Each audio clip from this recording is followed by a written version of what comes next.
Welcome students. In this video we'll discuss two important computing paradigms called grid computing and cloud computing.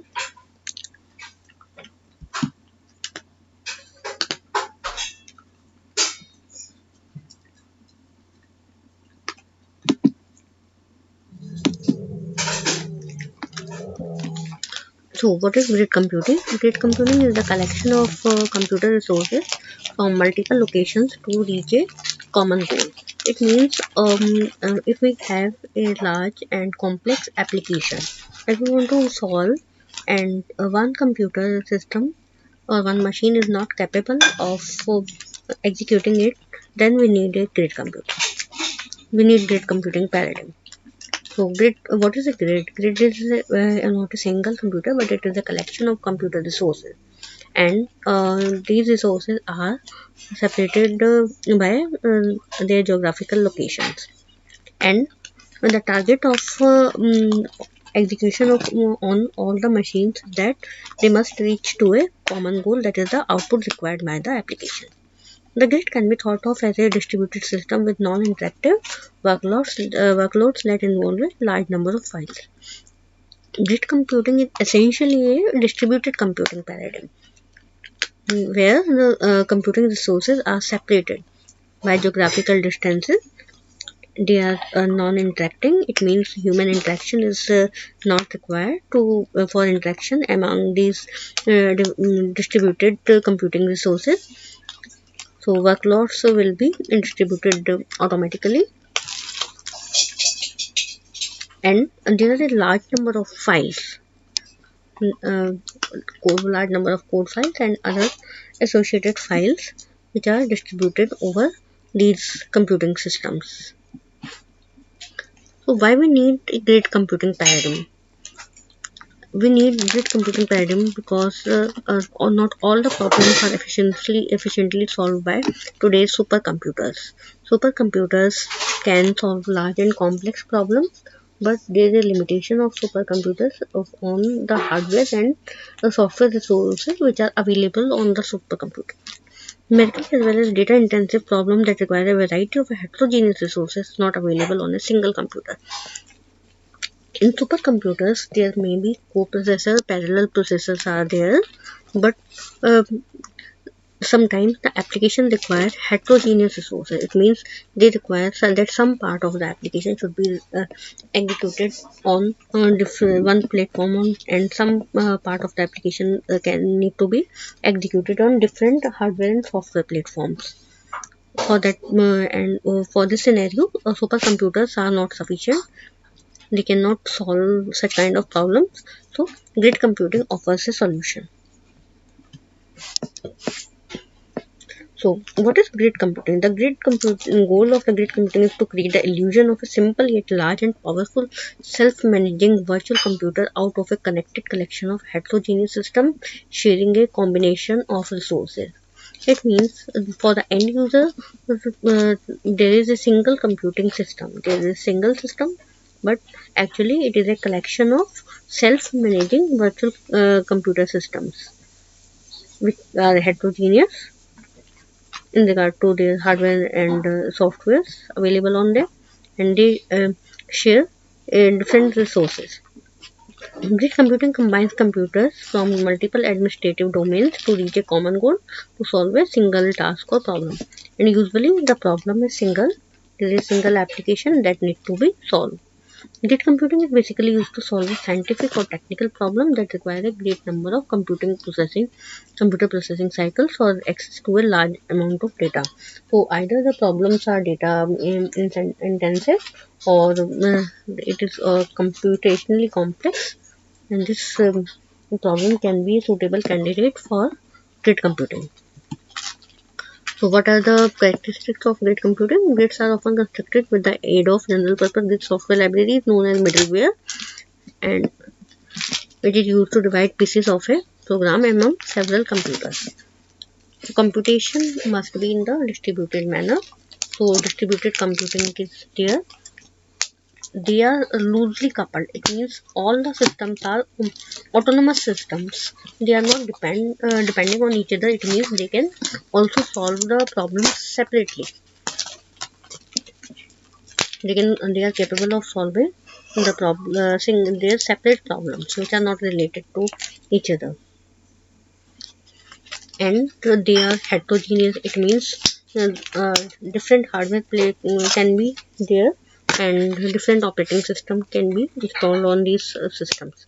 And another characteristic is that they are geographically dispersed. It means they are all not placed on the same place. So, what are the benefits of grid computing? First is agility. It improves with the user's ability to reprovision technical infrastructure resources. It means we can reprovision the technical resources without affecting the other parts of the grid. One computer in the grid system can be updated and can be reprovisioned without affecting others. Cost is claimed to be reduced because these systems are autonomous systems. They can also solve the specific problems also, separate problems also. So as compared to the supercomputer, the cost is less. Then device and location independence. It enables users to access systems using a web browser regardless of their location or what device they are using, for example PC or mobile phone. And we can access a great system with our PC, tablet or mobile phones also. And performance is monitored, and consistent and loosely coupled architecture are constructed using the web services as the system interface. Again, the use of web service enables the systems to interact automatically without human intervention. Security. Security could be improved due to centralization of data, increased security focused resources, etc. But concerns can persist about loss of control over certain sensitive data. So security can be improved because security can be separately applied to each system. But again, there is a concern that when the data is transferred from one machine to another machine in the grid, then the data can be leaked. Maintenance of application is easier because they do not need to be installed on each user's computer and can be accessed from different places. So we can maintain the application as well as the computing resources on the grid easily. And another characteristic or benefit of the grid computing is also that it becomes more reliable, because if some part of the grid are not functional, again the application can be executed with lesser number of resources. Now we summarize the important points regarding grid computing. First is that grid computing employs the use of distributed computing, and it is used to run resource intensive application that makes use of geographically distributed computing resources to reach a common goal. The workload submitted to a grid computing system are often non-interactive. It means so human interaction is not there. The system's computing resources are interacting with each other automatically. The computation is performed without explicit providing a user interface. The workload on the grid system is in the form of multiple files. So files are shared among the computing resources. A grid computing system has several nodes, and each node performs a different task of the same application. So application is also divided, and the parts of the application can be executed in parallel. So it will reduce the execution time and increase the performance of the application. The nodes of the grid system are loosely coupled. Again, different systems are autonomous systems. They are complete system in themselves. The nodes are often heterogeneous. It means the hardware and software platforms are different on different nodes of the grid. The nodes in the grid computing system can be complete computers with storage, CPU, power supplies, and network interfaces, as opposed to the supercomputer, which employ a number of processors for performing parallel processing. Now, next computing paradigm is the cloud computing that we discuss now. So, what is cloud computing? Cloud computing is the delivery of computing as a service rather than a product, whereby shared resources, software, and information are provided to computers and other devices as a utility over a network and typically over the internet. So what is cloud computing? It means the computing resources, whether it is hardware or software, are being delivered to its users as a service. So in cloud computing, the user need not own any of the computing resource, or whether it is hardware, software, or some application. But the user can make use of the resource for a specific period of time on pay per use basis. So in this diagram, we can have the applications like monitoring, content application, collaboration, communication, or finance application.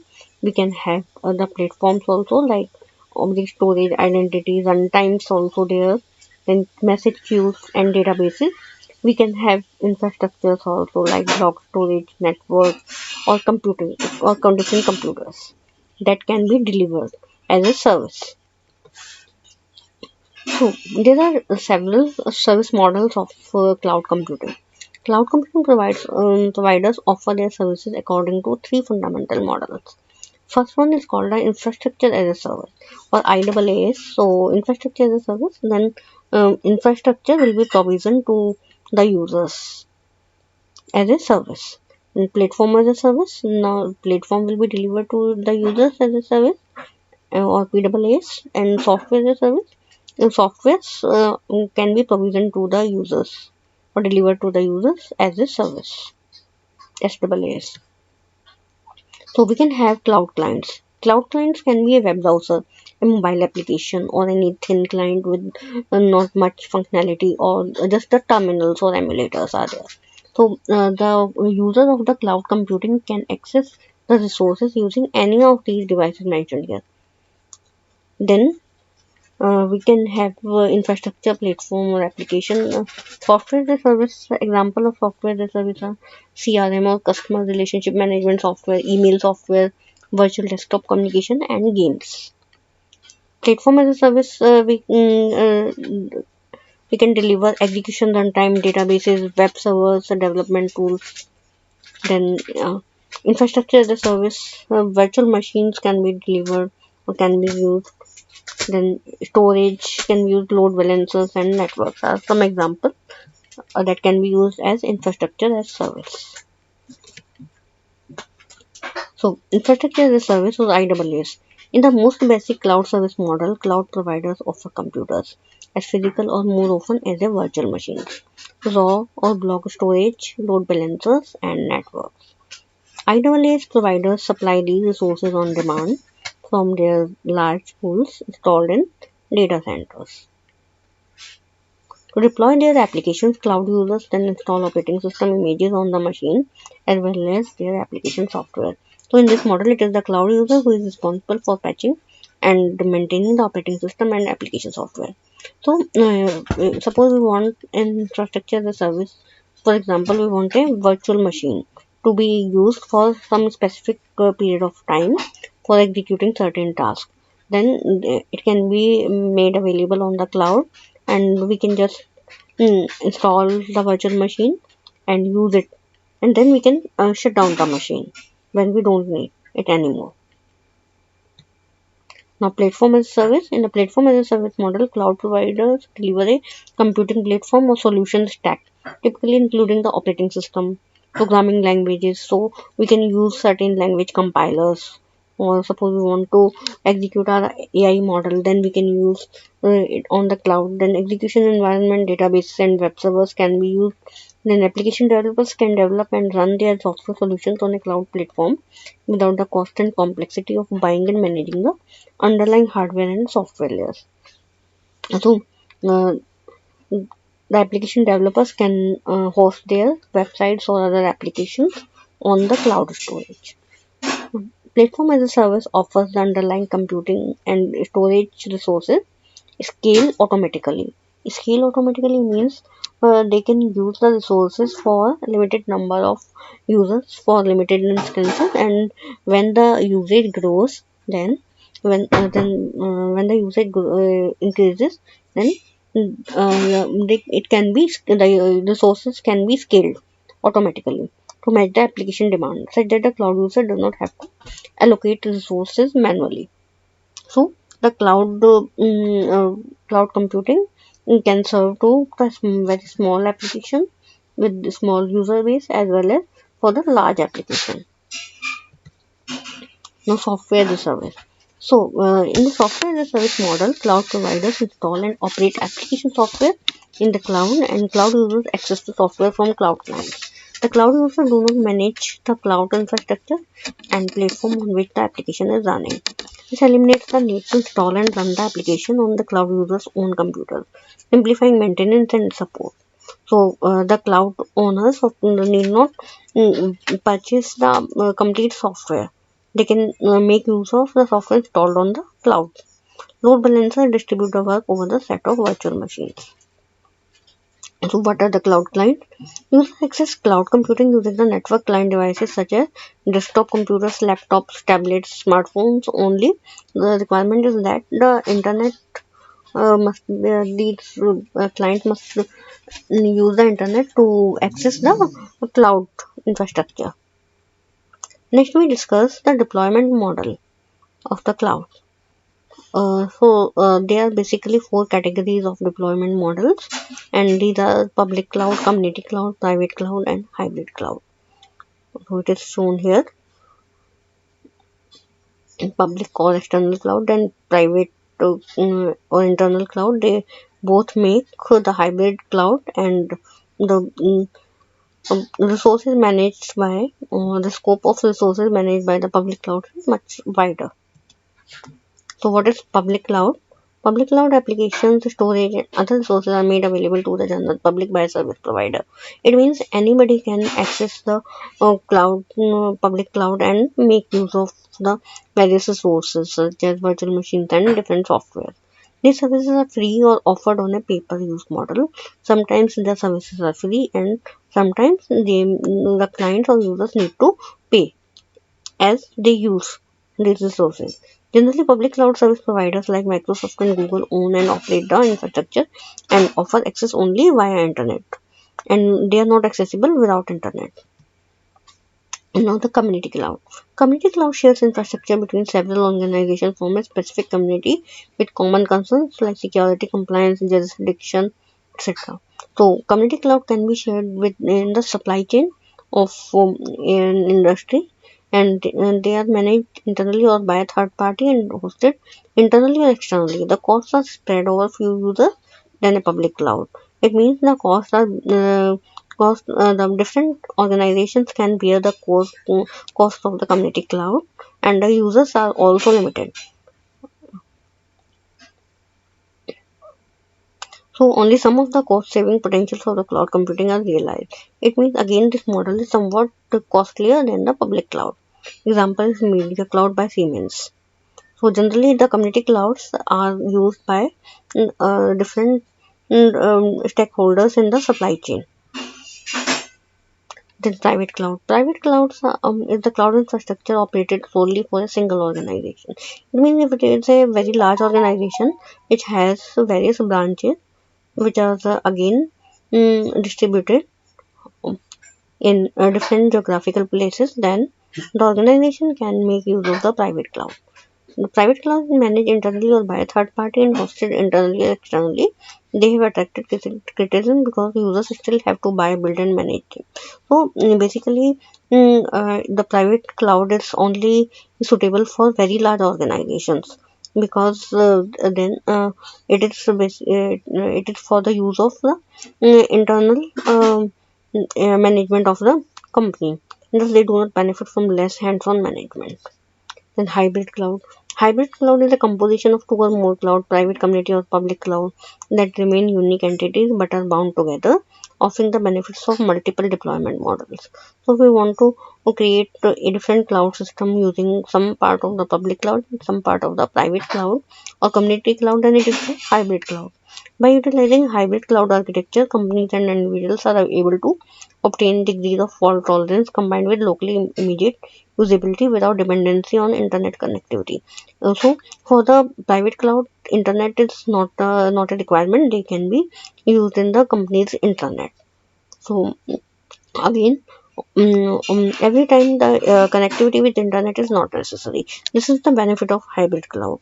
And For example, a organization want to make use of certain features provided by the Google, like Google Mail or Google Drive, and they also have their own software which are installed on the private cloud. Then it can be an example of the hybrid cloud. Hybrid cloud architecture requires both on-premise resources and off-site or remote server-based cloud infrastructure. Hybrid clouds lack the flexibility or security. Again, we don't have the flexibility to change the model. Hybrid cloud provides the flexibility of in-house applications. In-house applications are flexible; they can be changed, but the applications which are available on the public cloud cannot be changed or updated with the fault tolerant scalability of cloud-based services. Now we can compare grid computing and cloud computing. In the grid computing, the allocation of multiple servers onto a single task or job. And in case of cloud computing, virtualization of servers, one server to compute several tasks concurrently. So in a grid computing, the problem is basically very large and complex and data intensive application. The application requires multiple servers, but a single task is performed.